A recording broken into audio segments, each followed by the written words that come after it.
In this video, we're going to take a look at a phenomenon that's happening in China right now. Because as you know, China is the home of EVs. Something like 60% of all EVs sold anywhere on the planet are sold in China. They're absolutely obsessed by them. But something very interesting is happening. The manufacturers of EVs in that country are now starting to have to address the same concerns that people have been expressing about EVs in other countries, namely the problems we've talked about many times here: range anxiety, the problems with finding a public charger, how long it takes to charge. All of these issues that make owning an EV impractical and inconvenient are actually now coming to the fore in that home of EVs, China, which is very interesting because all of those problems that the evangelists say we're just making up or making worse than they are actually starting to impact the Chinese as well. So it's a very interesting article in AFP where it talks about how they're looking to put back,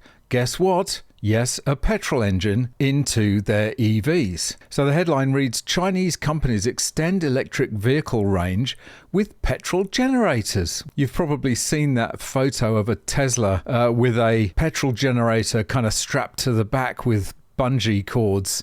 And now this is what they're actually doing for EVs. As you'll see, they're extending the range. Chinese companies such as BYD made their name producing some of the world's best electric vehicles ahead of the curve.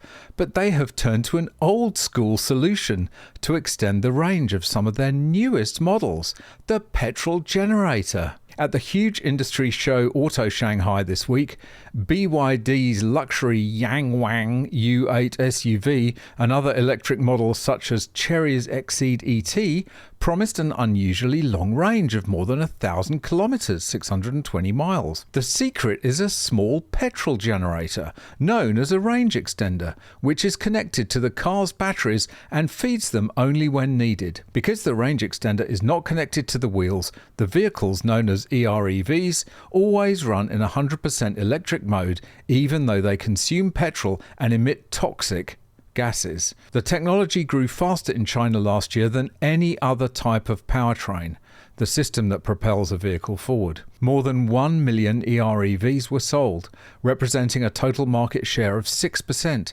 according to the McKinsey consultancy. Range extenders are rare elsewhere at the moment, but that could soon change. According to a survey published by McKinsey on Tuesday, once the concept has been explained, almost a quarter of customers questioned in Europe and the United States said they would consider choosing an EREV as their next car. This is a real use identified for the United States for very American needs, said Stellantis' Sébastien Jacquet. They are suitable for long journeys but also work well for pickups for towing boats, for example. While an electric vehicle has towing capacity, its battery only lasts 100 kilometers, Jacquet said. The road ahead is less clear in Europe.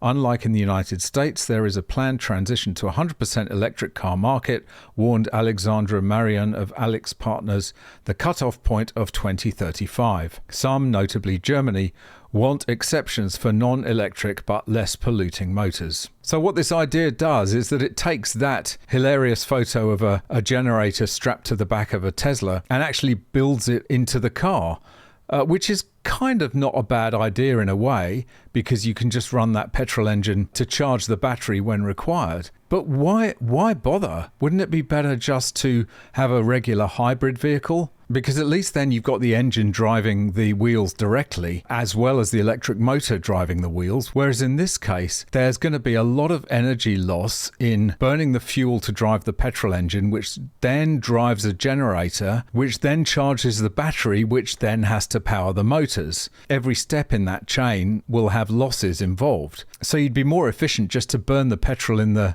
petrol engine and drive the wheels directly. But here's an interesting suggestion. Why don't we just get rid of the battery and the motors altogether and then just have the petrol engine driving the wheels? Yay, what a great idea. But seriously though, the point here is that even the Chinese that are so obsessed with EVs are having the same concerns as the rest of us. They don't have enough range on a regular pure battery electric vehicle, so they're having to think of alternative ways of extending that range, and one of them is sticking a bloody great petrol generator in the boot.